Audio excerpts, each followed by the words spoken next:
सुधारनी है गलतियां बिके हुए ईमान की, हमें उठानी है वो बात जो युवा के सम्मान की, हमें संवारनी है राह कल के हिंदुस्तान की। बहुत हुआ चलो युवा, हाथ से हाथ जोड़ के जंजीर अन्याय की तोड़ के, झूठ तेरे सब धोखे और नहीं अब चल पाएंगे। कर युवा ख्वाब ये जल जाएंगे, सिंहासन वो हिल जाएंगे।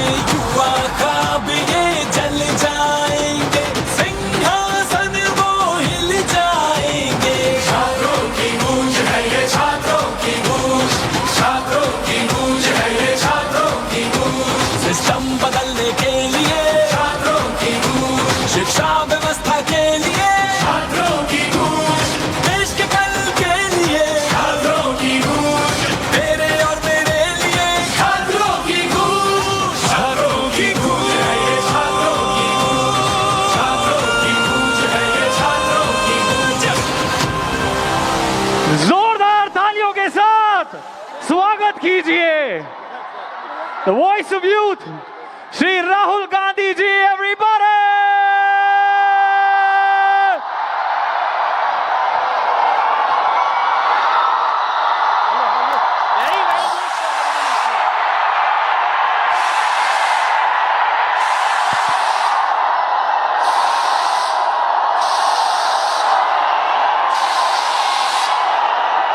Namaskar.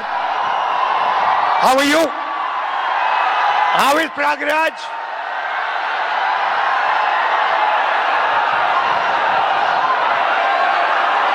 Thank you for this wonderful welcome.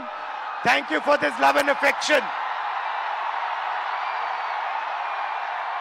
ये शहर मेरी फैमिली का घर यहां होता था, तो यहां आकर मुझे बहुत खुशी होती है। ये नॉलेज का सेंटर भी हुआ करता था। एक ऐसा टाइम था when Allahabad University was one of the best universities in the country.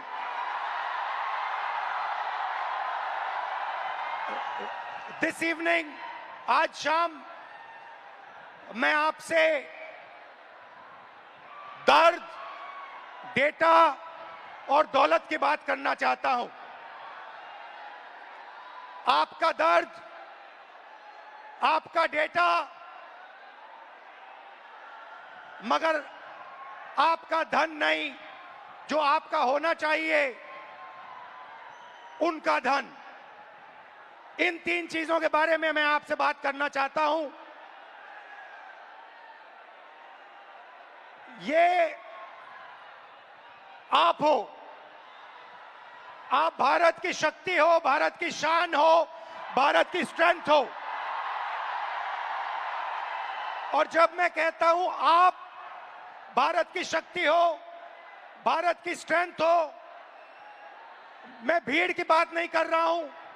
मैं हर हिंदुस्तान के नागरिक, हर यूथ की बात कर रहा हूं, इंडिविजुअल्स की बात कर रहा हूं। आप सब में इंटेलिजेंस है, इमेजिनेशन है, कैपेसिटी है, और अगर ये देश आगे बढ़ेगा तो आपके बल पे, आपकी स्ट्रेंथ पे इस देश का फ्यूचर बनेगा। हिंदुस्तान के पास सबसे बड़ा, दुनिया में सबसे बड़ा यूथ का पॉपुलेशन है। 40 करोड़ युवा, आप जैसे युवा, एनर्जेटिक युवा इस देश में रहते हैं। ये इस देश की स्ट्रेंथ है। चाइना की बात होती है, अमेरिका की बात होती है, रशिया की बात होती है, इंडिया के यूथ के सामने, इंडिया के यूथ पोटेंशियल के सामने ये सब लोग कुछ नहीं है। 21वीं सदी में एक और चीज हुई है। 21वीं सदी में अगर देश प्रगति करता है तो दो चीजों के बल पे करता है। यूथ पोटेंशियल जो आप में है और डेटा जो आप क्रिएट करते हो, हिंदुस्तान के पास यूथ है और सबसे ज्यादा दुनिया में सबसे ज्यादा डेटा हिंदुस्तान में है। 1 गीगाबाइट डेटा प्रति भारतीय प्रतिदिन इस्तेमाल करता है और प्रगति होगी, फ्यूचर होगा तो डेटा और आपके पोटेंशियल पे होगा। युवा plus data is equal to 21st century economy.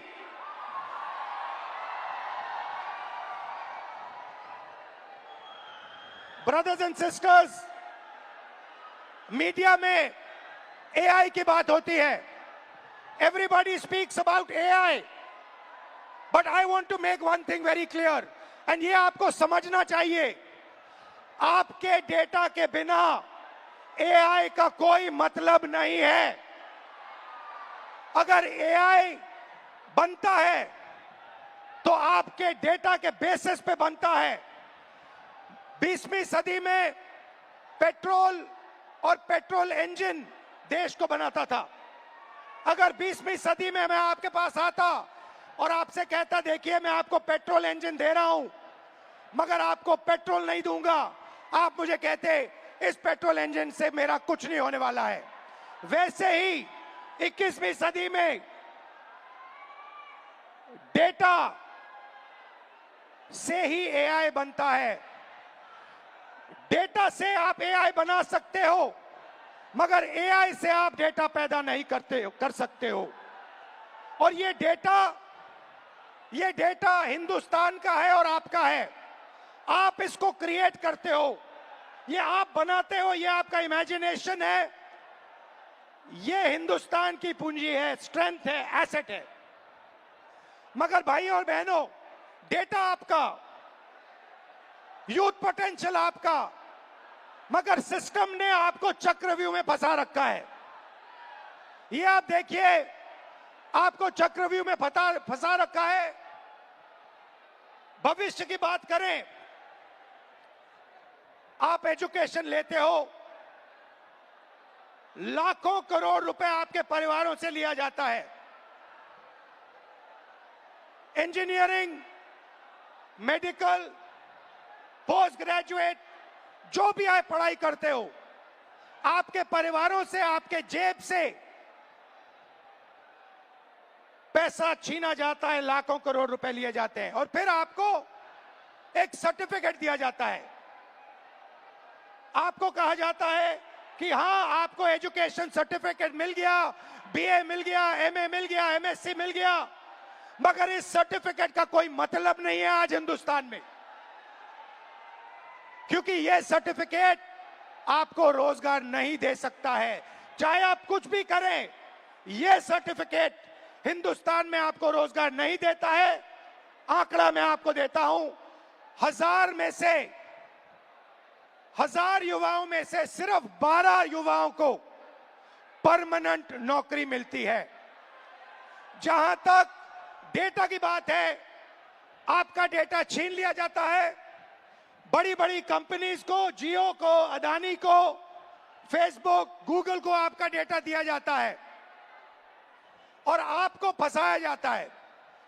आपको कहा जाता है जितनी भी आपको रील्स देखनी है, जितने आपको व्हाट्सएप मैसेजेस भेजने हैं, जितना आप इंस्टाग्राम पे देखना चाहते हो, रील्स बनाना चाहते हो, आप बनाओ। भाई और बहनों, ये 21वीं सदी का नशा है।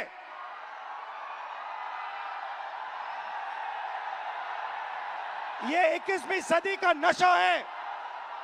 और फिर आपसे कहा जाता है कि ब्लिंकिट में काम करो, ऊबर में काम करो, मजदूरी करो, 21वीं सदी का नशा लो, मगर तुम्हें नौकरी नहीं मिल सकती, रोजगार नहीं मिल सकता इस हिंदुस्तान में। आइए एक युवा की आवाज सुने। ये जो बोलेंगे, ये आप सबके दिल में है। ये जो सवाल उठा रहे हैं, हिंदुस्तान का हर एक युवा यही सवाल पूछ रहा है, उठा रहा है। होता हम भी सीट खरीद लेते। आज मैं ब्लिंकिट में काम करता हूँ 10 घंटा, उसके बाद मैं पढ़ाई करता हूँ। इंडियन आर्मी का एग्जाम दिया, 1 नंबर से मैं बच गया। सीट खरीदता, मैं ब्लिंकिट में काम नहीं करता।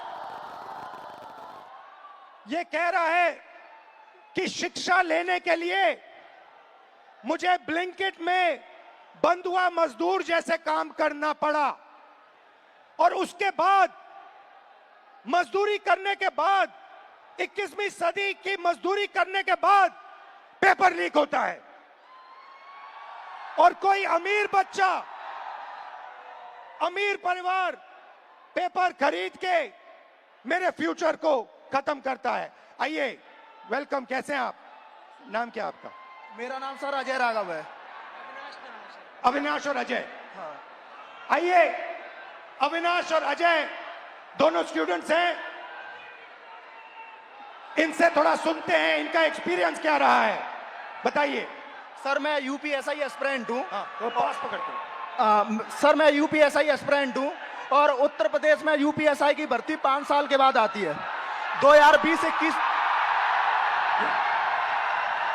यूपीएसआई की भर्ती 2020-21 में आई थी। इससे पहले तो उसमें व्यापक स्तर पर घोटाला हुआ था। मैं मानता हूं इस चीज को कि वो भारत की एग्जामिनेशन हिस्ट्री का सबसे बड़ा घोटाला था। उसमें सैकड़ों एफआईआर दर्ज हुई, 350 से ज्यादा फेक एलिमेंट, डमी कैंडिडेट पकड़े गए। हमने सैकड़ों इनको प्रूफ दिए, लेकिन इन्होंने भर्ती को पूरा कर दिया। सर मेरा दरोगा बनना एक सपना था। मैं किसान फैमिली से बिलोंग करता हूं, तो मैंने नई भर्ती की आस में तो फिर से पढ़ना शुरू कर दिया, और मुझे पढ़ते पढ़ते 4 साल गुजर गए। सर 2025 में फिर यूपीएसआई की भर्ती आई, और ये चीजें 2025 में भी देखने के लिए मिली। सर यूपीएसआई के अंदर स्कोर कार्ड तक रिलीज नहीं करते हैं। मैंने परीक्षा दी है, मुझे ये नहीं पता चल पाता है कि मेरे रॉ मार्क्स कितने हैं और मेरे नॉर्मलाइजेशन मार्क्स कितने हैं, क्योंकि अलग अलग शिफ्ट में पेपर होता है।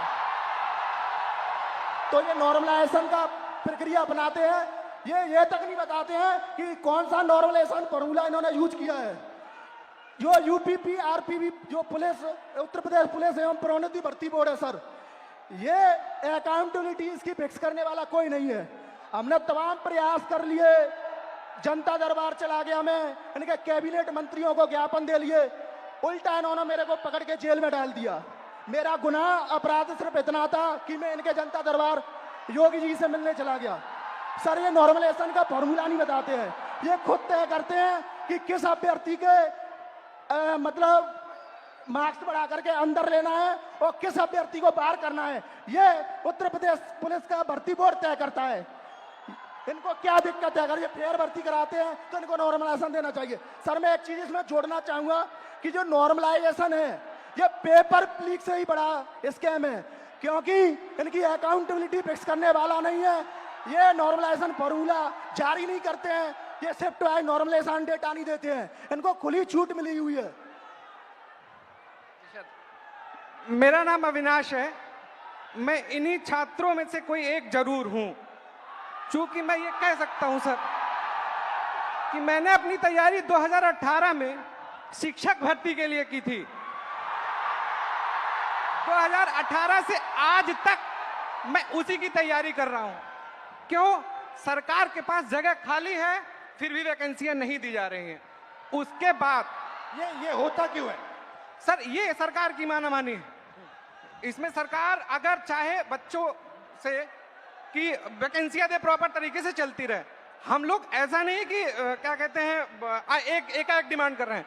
2018 से लेकर आज तक कई सारे धरना प्रदर्शन, कई सारे ज्ञापन ये दिए हैं। उसके बाद दूसरा मुद्दा ये कि 2022 से ही मैं यूपी पेट की तैयारी यूपी SSS आयोग से करता हूं। यूपी SSS आयोग 2022 से मैं तैयारी कर रहा हूं, और उसकी भर्तियां आज भी ऑन रिकॉर्ड में बात कर रहा हूं कि कम से कम 9 से 10 वैकेंसियां आज तक क्लियर नहीं हुई है, और उसमें से बहुत सारी वैकेंसियां जिसके लिए हम लोगों ने लाठी खाई, ज्ञापन दिया, लोगों से जाके मिले कि हमारी दर्द, हमारे दुख को समझा जाए, लेकिन आज तक सरकार के कान में ये बात पहुंची नहीं है। इसमें से बहुत सारे ऐसे हमारे भाई बहन हैं जो उस चीज से पीड़ा में ग्रसित हैं। और बताइए। और सर ये है कि देखिए, हमारी कुछ मांगे हैं, आपसे भी है, सरकार से भी है, कि ये जो जितनी वैकेंसियां हैं उसका एक प्रॉपर कैलेंडर तैयार कर दें।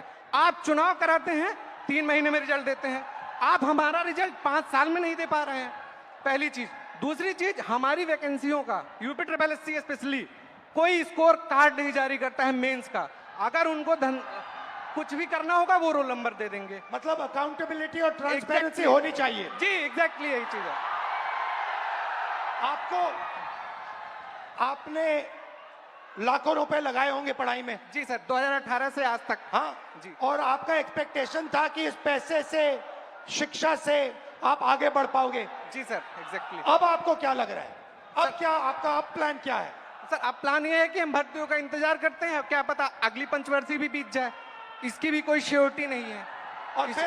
और फिर 3-4 बार एग्जाम करते हो, बीच में पेपर लीक हो जाता है। सर ये इशू तो बहुत सारे हैं। अभी एक यूपीपीएससी का था, आरओ का, मैं खुद उसका अभ्यर्थी था। एक बार पेपर हुआ, दोबारा पेपर लीक हो गया था, फिर उसके बाद दोबारा हुआ वो पेपर। लेकिन वो जो हमारा टाइम गया वो हमें कौन देगा? बिल्कुल, जो हमारा टाइम गया, हमारा पैसा। जब आपका पेपर लीक हुआ, आपको क्या फीलिंग आई? अंदर क्या लगा आपको, यार ये क्या हुआ, क्या करें क्या? मतलब ये होता है ना सर, कभी कभी एग्जैक्टली मैं बता रहा हूँ, उस 10 बाई 10 के कमरे में कभी आप बैठ के सोचिए कि अगर हमारा पेपर लीक हो गया, हम किससे बात करें अपनी, किसको अपना मुंह दिखाएं कि यार अब मेरा इस बार नहीं हुआ, पेपर लीक हो गया, मैं किससे जाके कहूँ? और सालों आपने मेहनत की, घंटों आपने मेहनत की, और 1 सेकंड में पूरा खत्म हो जाता जी है। सर एग्जैक्टली यही चीजें होती हैं। और ये जो दुख दर्द है, ये मैं नहीं हूं, ये इसमें ये से सब है। जितने लाखों खड़े करोड़ों युवा हैं सब लाखों करोड़ों युवा हैं सर। आप हिंदुस्तान के शिक्षा के सिस्टम में बिलीव करते हो? सर प्रेजेंट टाइम में तो बिलीव हमारा नहीं है। नहीं है एग्जैक्टली नहीं है। रीजन, अगर आज 2018 से मैं अब बेरोजगार टहल रहा हूं, कोई स्किल हमें दे दिए होते 2018-17 में, तो मैं कहीं प्राइवेट, फिर सेकेंडरी, इस प्रयागराज में या इस आसपास के इलाकों में हमें कोई ऐसा इशू नहीं है, ऐसे कोई मतलब रिसोर्सेज नहीं है कि मैं प्राइवेट काम कर सकूं, और काम करूं तो वो डेली वेजेस के हिसाब से बहुत कम हो जाएगा। ये आपका क्या है? ये टैटू क्या है? मेरा नाम है अच्छा, अविनाश। आपका नाम है, ठीक है। Thank you Avinash. और कुछ कहना चाहते हो? सर, उत्तर प्रदेश में ये पेपर लीक लगातार चल रहे हैं। जब से माननीय योगी आदित्यनाथ जी सरकार में आए हैं, तब से मैं उंगलियों पे गिना सकता हूं सर। 2017 दरोगा भर्ती पेपर लीक, उसके बाद यूपी कांस्टेबल 2018 पेपर लीक, उसके बाद 2020-21 की यूपीएसआई भर्ती पेपर लीक, और 2022 का लेखपाल भर्ती पेपर लीक, और 2023 में आरओ वो भी पेपर लीक, 2023 का कांस्टेबल भर्ती पेपर लीक, और ये स्कोर कार्ड नॉर्मलाइजेशन की धांधली वर्तमान में चल रही है। सर, मैं इन्हीं शब्दों के साथ आपका बहुत बहुत धन्यवाद करना चाहता हूं कि आप यूथ की आवाज उठा रहे हैं लगातार, और मैं सर आपसे आशा की उम्मीद के साथ देख रहा हूं, आप इसी तरह हम यूथों की आवाज उठाते रहिए। हम आपके साथ पूरी तरीके से, ये जितना भी यहाँ पर स्टूडेंट दिख रहा है, ये सब आपके साथ है, सिर्फ आपके लिए आया है सर। Thank you. तो आपने सुनी उत्तर प्रदेश के स्टूडेंट्स की आवाज। अब प्रॉब्लम क्या है मैं आपको बताता हूं। प्रॉब्लम है कि आप पढ़ाई करते हो, पैसा डालते हो, मेहनत करते हो, मगर रोजगार के सारे दरवाजे हिंदुस्तान में बंद पड़े हुए हैं, एक दरवाजा खुला नहीं है। दरवाजे कौन से हैं? पहला दरवाजा मैन्युफैक्चरिंग का। आज दुनिया में आपको मेड इन चाइना दिखेगा, मेड इन वियतनाम दिखेगा, मेड इन बांग्लादेश दिखेगा, मगर मेड इन इंडिया नहीं दिखेगा। इसका कारण है नोटबंदी और गलत जीएसटी ने हमारे मैन्युफैक्चरिंग सिस्टम को खत्म कर दिया है। जो छोटे व्यापारी रोजगार दिलवाते थे, जो पहले हिंदुस्तान में होता था, leather industry, textile industry, automobile industry, अलग अलग इंडस्ट्रीज में मैन्युफैक्चरिंग जो होती थी, वो सारा का सारा खत्म हो गया है। पहला दरवाजा बंद। दूसरा दरवाजा एंटरप्रेन्योरशिप का, जिसको स्टार्टअप इंडिया कहा गया। स्टार्टअप इंडिया में सबसे जरूरी चीज, आप जैसे स्टूडेंट्स को बैंक लोन, छोटे बिजनेसेस को बैंक लोन, फाइनेंशियल सपोर्ट। भाई और बहनों, हिंदुस्तान के बैंक्स आप जैसे स्टूडेंट्स को 1 रुपया कभी नहीं देंगे। अंबानी अदानी को लाखों करोड़ रुपए देंगे, मगर आपको 1 रुपया नहीं देंगे। 90% स्मॉल और मीडियम इंडस्ट्रीज जो हैं, उनको बैंक लोन नहीं मिलता है। एंटरप्रेन्योरशिप का दरवाजा बंद है। तीसरा दरवाजा, जिसको हम कहते हैं सरकारी नौकरी का, जिसमें आप पेपर लीक का सामना करते हो, उस दरवाजे में भाइयों और बहनों 150 में से एक युवा निकलता है। अगर 150 युवा एग्जाम लेते हैं, सरकारी नौकरी ढूंढते हैं, एक युवा उसमें से निकलता है। पब्लिक सेक्टर जो पहले 10 साल पहले 14 लाख युवाओं को यह रोजगार देता था, भाइयों और बहनों, पब्लिक सेक्टर को प्राइवेटाइज कर दिया गया है। पब्लिक स्कूल्स बंद कर दिए, पब्लिक अस्पताल बंद कर दिए, नवरत्ना उठा के बेच दिए, बीएसएनएल बेच दिया, ऐसी कंपनियां बेच दी, पोर्ट्स, एयरपोर्ट्स, सारा का सारा अदानी जी को पकड़ा दिया। इसीलिए पब्लिक सेक्टर बंद है। और आखिरी होप जो आपका था, कॉर्पोरेट जॉब्स,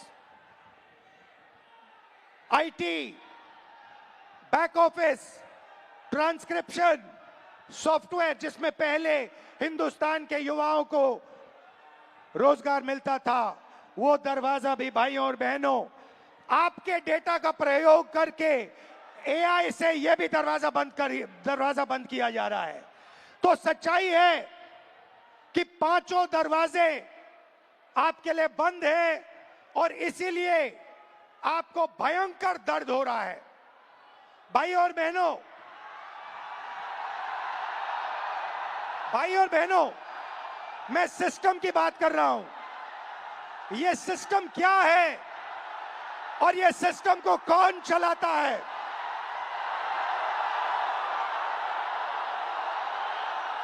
भाई और बहनों, डेटा आपका, दर्द आपका, दौलत इनकी।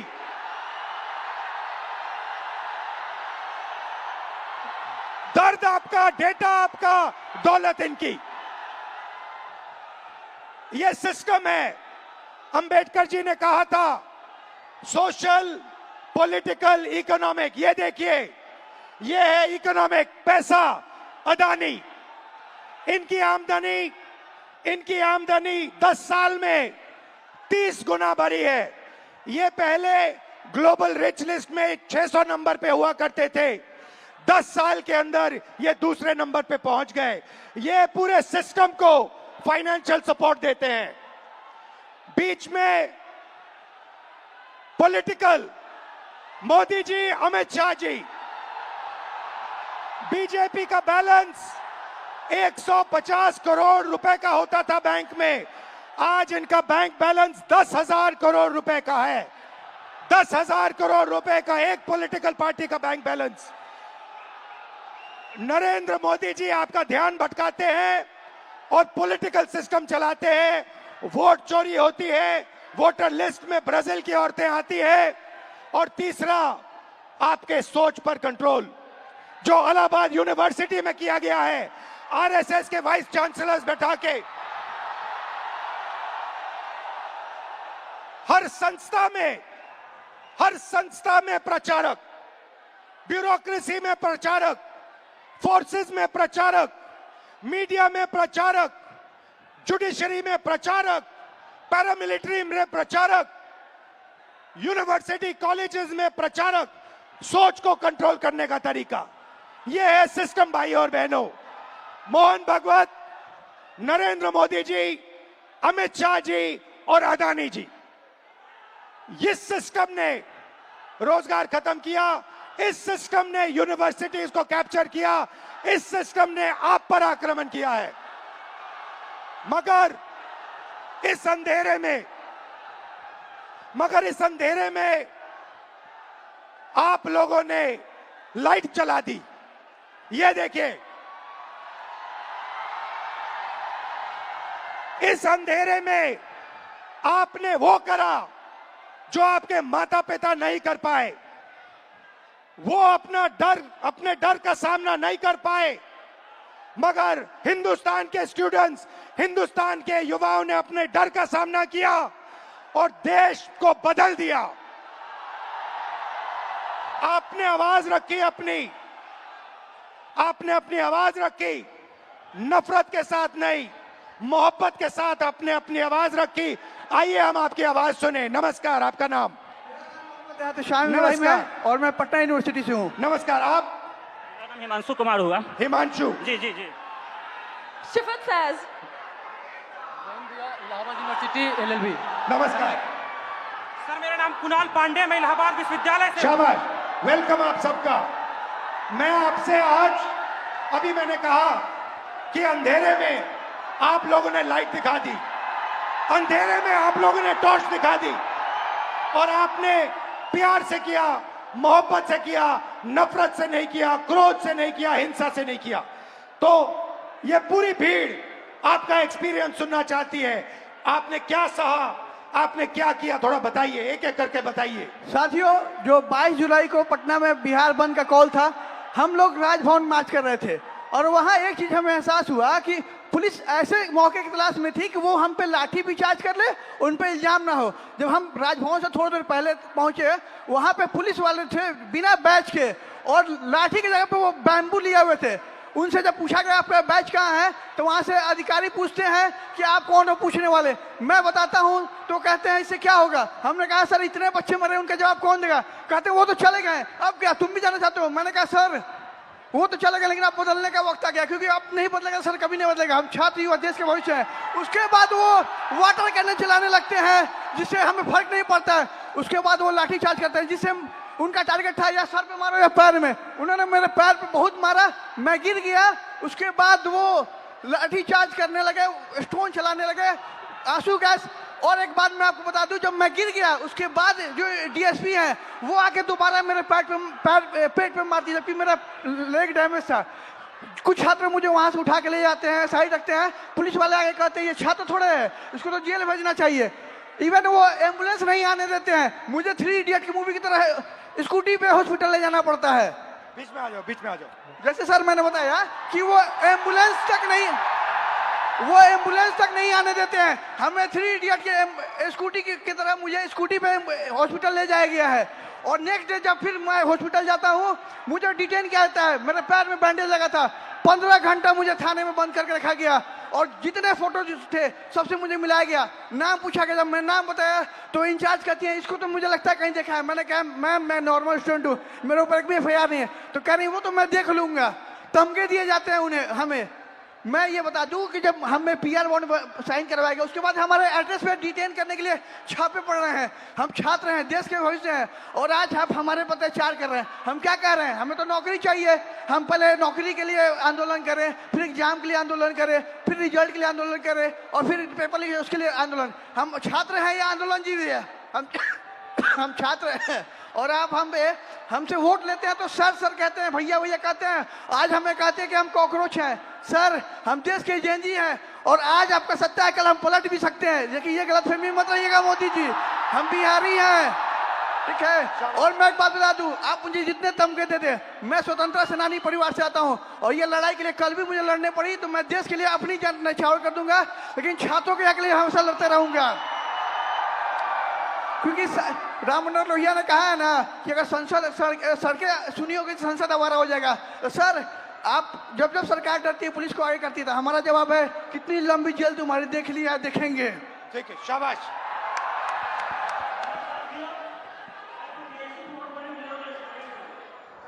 सर मैं मतलब कि मैं बीएड हमारी मम्मी करवाई थी जमीन बेचकर।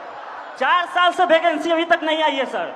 जब आंदोलन करने जा रहा हूँ तो सर मतलब कि सम्राट चौधरी का गुंडा, जो कि पुलिस जो हम लोग को लाठी से मारती है और जेल भेजती है। सर जब हम लोग आंदोलन करते हैं तो डिटेन कर लिया जाता है। उसके बाद मतलब कि कुछ भैया को जेल भेज दिया जाता है। उसके बाद मतलब कि हम लोग जब स्टेट सीटेट क्वालिफाइड। रिलैक्स करो, कोई प्रॉब्लम नहीं है, घर में हो अपने, खुल के बोलो, टेंशन मत लो। ये जब मैं पहली बार ऐसे बोला था, मैं भी नर्वस था, इसमें कोई प्रॉब्लम नहीं है, खुल के बोलो। मैं मतलब state qualified CTET qualified PG BEd करके आया हूँ, फिर भी 4 साल से वैकेंसी नहीं आई है सर। जब मतलब कि आंदोलन 4, 5, 6 साल से मैं पटना में रहकर पढ़ाई करता हूँ, किसान का बेटा हूँ सर। ये महीना का 10 से 15 हज़ार रुपये खर्चा होता है सर, कहाँ से मम्मी देगी? अब मम्मी टेंशन में चली जाती है। मेरे पास 2 ऑप्शन है सर, या चाय का दुकान खोलूंगा या सुसाइड करूंगा सर, उसके अलावा कोई ऑप्शन नहीं है सर मेरे पास। सुसाइड आपका ऑप्शन नहीं हो सकता ब्रदर। मेरे पास बीजी बीएड इतना स्टेट सीटेट क्वालिफाइड होने के बाद 20,000 का नौकरी भी नहीं मिलेगा सर पूरा इंडिया में। उसके बाद मैं सर जब मतलब कि मम्मी मतलब कि सुनती है कि आंदोलन में गया है तो मम्मी को पानी चढ़ने लगता है सर टेंशन से। उसके बाद सर मतलब हमारे एक मंत्री हैं बिहार के, अशोक चौधरी नाम है सर, वो 56 साल के होकर वो प्रोफेसर बने हैं सर, जो कि नीतीश कुमार के राइट हैंड है सर। वो कैसे बन गए सर? बिना बिठाओ तो इंटरव्यू का कैसे बने सर? एक सीट खा गया सर ये मतलब युवा का। अच्छा, आपके फैमिली ने कर्ज लिया? सर जमीन बेच के मतलब बीएड किया हूँ सर। सोच लीजिए कि हम किस लेवल के हैं फैमिली सर। अभी तक 4 साल से वैकेंसी नहीं आई है सर। सोचिए हर महीना सर हम मतलब वैकेंसी डेट निकाला जाता है, लेकिन निकाला मतलब कि वो निकलता नहीं है सर। आज भी सितंबर में एग्जाम का डेट दिया हुआ है, अभी तक फॉर्म नहीं आया है सर। फिर आंदोलन करूंगा, फिर थाना में जमा होऊंगा, लेकिन डरूंगा नहीं सर इस सम्राट चौधरी के गुंडा से। शाबाश शाबाश, बहुत अच्छा बोले। ग्रीटिंग्स टू ऑल, मेरा नाम शिफत फैज है और मैं थोड़ा पास से पकड़ा। ग्रीटिंग्स टू ऑल, मेरा नाम शिफत फैज है और मैं फर्स्ट फीमेल वाइस प्रेसिडेंट हूँ पटना यूनिवर्सिटी स्टूडेंट यूनियन की, इंडिपेंडेंटली इलेक्टेड। जब 20 तारीख को दिल्ली के जंतर मंतर के प्रोटेस्ट के दौरान पुलिस और गवर्नमेंट के थ्रू स्टूडेंट पर ब्रूटली मारा पीटा गया, उन पर वाटर कैनाल्स फेंके गए, उन पर टीयर गैसेस चार्ज किए गए, उसके खिलाफ 22 जुलाई को पटना में स्टूडेंट्स ने प्रोटेस्ट का कॉल दिया।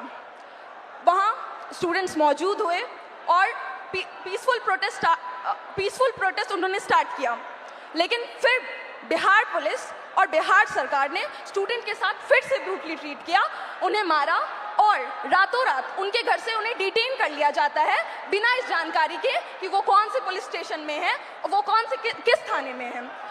इन सब हमने 23 जुलाई को पेपर लीक के खिलाफ, स्टूडेंट ब्रूटैलिटी के खिलाफ और बिना अनलॉफुल वे में डिटेन होने के खिलाफ एक प्रोटेस्ट रखा अपने यूनिवर्सिटी के कैंपस में। लेकिन हमारे प्रोटेस्ट स्टार्ट करने से पहले ही वहाँ पर पुलिस, सीआरपीएफ और एसडीएम मौजूद थे। सर हम छात्र हैं और हमें एज अ वाइस प्रेसिडेंट मुझे यूनिवर्सिटी के गेट से घुसने नहीं दिया जा रहा था। फिर भी क्योंकि मेरा वो प्रोटेस्ट था, हम लीड करने के लिए जैसे तैसे घुसे। हमारे कुछ फेलोज जो प्रोटेस्ट ज्वाइन करने आ ही रहे थे, उन्हें पुलिस गेट से ही भगा देती है और कुछ फेलोज को लाठी चार्ज कर डिटेन कर लेती है बिना किसी मेडिकल ट्रीटमेंट के। उनका सर 10 से 12 घंटा फूटा रहता है पुलिस स्टेशन पे।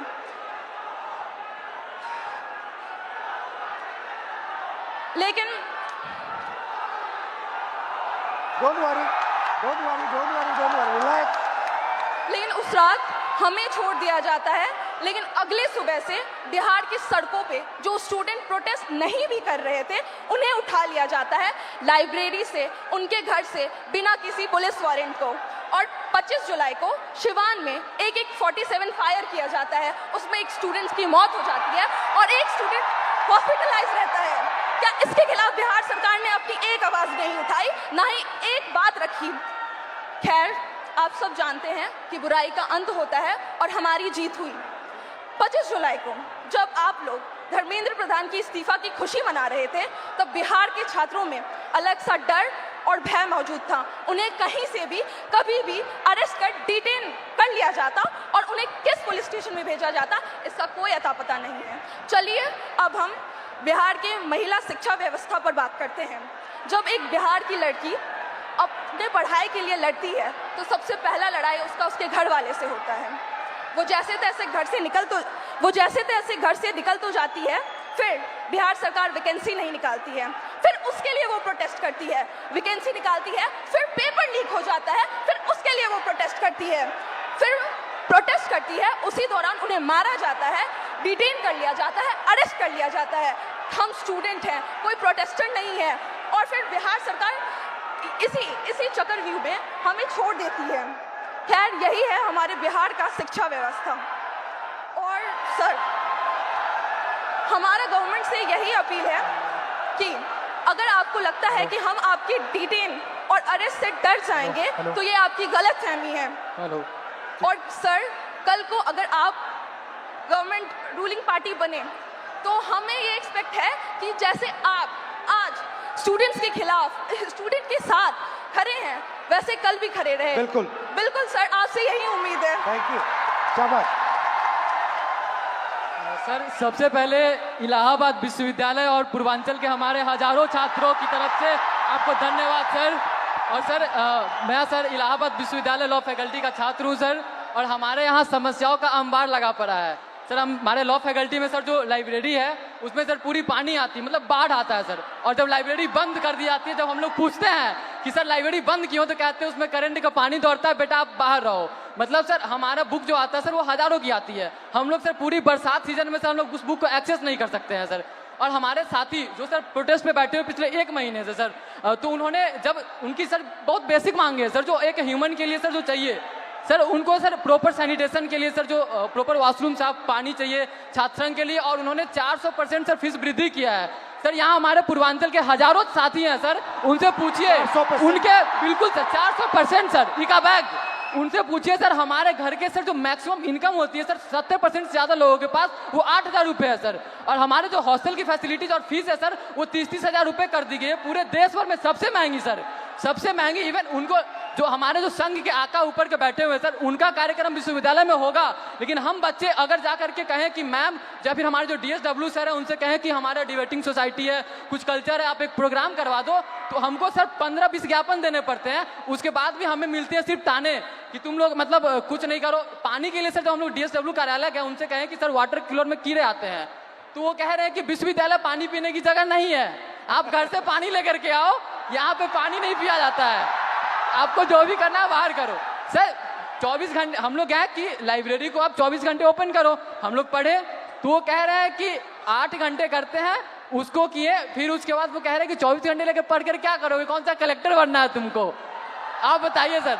अब हमारे इलाहाबाद से सर, इलाहाबाद विश्वविद्यालय से सर इतने सारे प्रधानमंत्री निकले, इतने मुख्यमंत्री निकले, और वहीं पे छात्र संघ को सिर्फ इसलिए बंद कर दिया गया है क्योंकि गरीब घर के लड़के कभी भी राजनीति में ना आ पाए, और बड़े घर के लड़के आकर के जो है सो उसको सत्ता संभाले। हम लोग हमेशा सर गुलामी करें, हमारी मानसिकता ऐसी बना दी जा रही है। और अगर आप कुछ भी बोलो तो उनके से संघ के गुंडे पाल रखे हैं। अभी 2 दिन पहले की बात है सर, आपने भी कमेंट किया था उस पर सर, आपकी आवाज उठाए हमारे लिए सर, फिर से धन्यवाद सर। हमारे साथी आशुतोष मौर्य, सौरभ गढ़वाल, शिवम यादव, ये लोग बैठे थे सर, हम लोगों पे सर पीछे गेट से जो उनके जो प्रॉक्टर सोकल जो गार्ड उनके होते, जिनमें किन्हीं का नेम प्लेट नहीं लगा सर, हम लोग अगर 10 बार आन-जान करेंगे, हमें 10 बार दिखाना, उनमें से किन्हीं का नहीं है सर।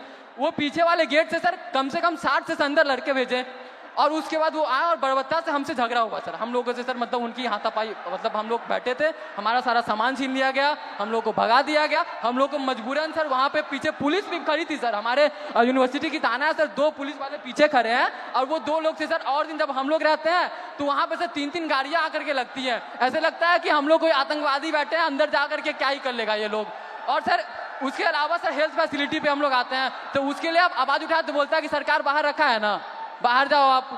हमारे पास सर मतलब कहने को वहाँ पे शिक्षा से लेकर के सर जो नियुक्तियाँ जो होती हैं सर वो ट्रांसपेरेंट नहीं है। आप सवाल करोगे आपकी डिग्री रोक दी जाएंगी। अभी हमारे साथियों पे सर मुकदमे कर दिए गए, अभी हम दोनों यहाँ पे हैं, हो सकता है कल पे हम दोनों पे मुकदमा होगा।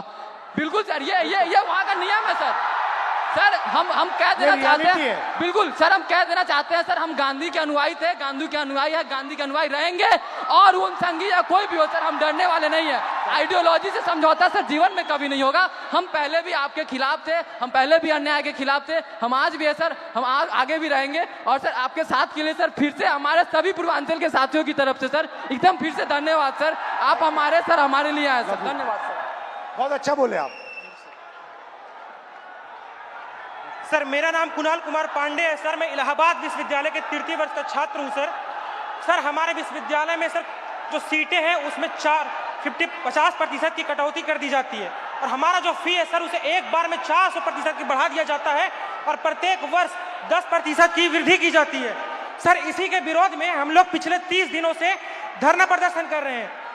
सर हमें विश्वविद्यालय में धरना नहीं देने दिया जाता है सर, और सर हमें कभी कठिनाइयों का सामना करना पड़ता है। और सर हमारे जो VC मैम है सर, वो जो छात्र धरना प्रदर्शन करते हैं सर उन पर FIR कर देती है। हमारे 5 साथियों पर FIR कर दिया गया है और उन्हें विश्वविद्यालय के अंदर प्रवेश मना कर दिया गया है सर।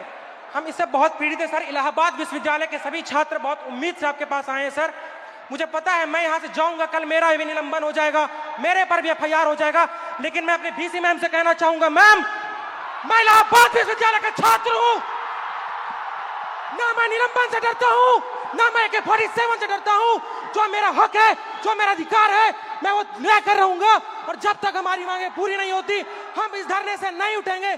शाबाश, धन्यवाद sir. Very good, thank you, thank you.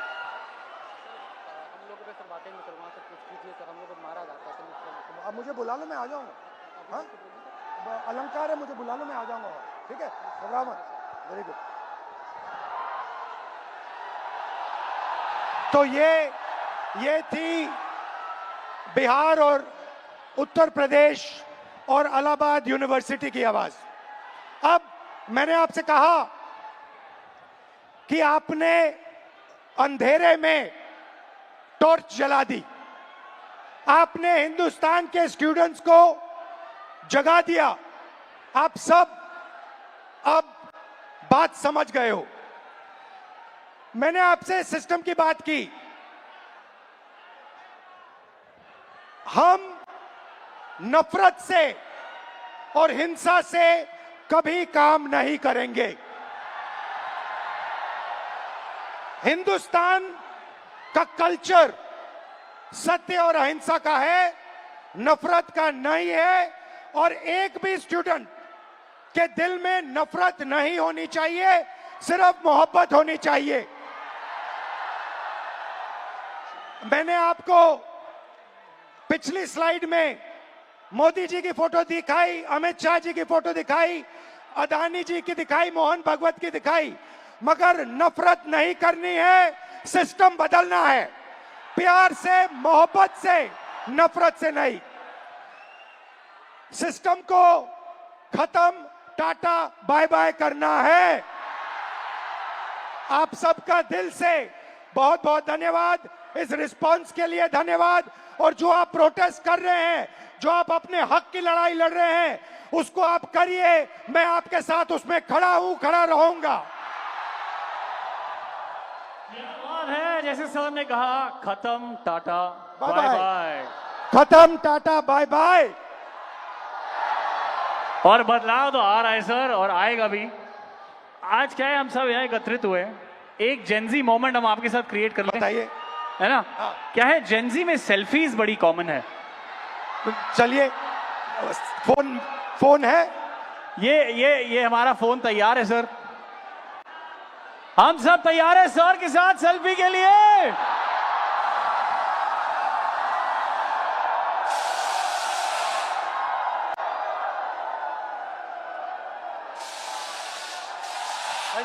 Thank you so very much.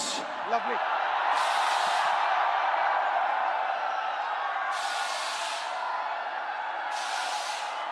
एक बार थोड़ा सा और शोर मचना चाहिए everybody. One last message. One last message. You are India's spirit. You are India's future. You are the most beautiful youngsters in the world. You cannot allow yourself to hate. You cannot allow yourself to be violent. You are loving youth. मोहब्बत की दुकान खोलनी है आपको, प्यार के साथ लड़ना है। Thank you very much. Thank you sir.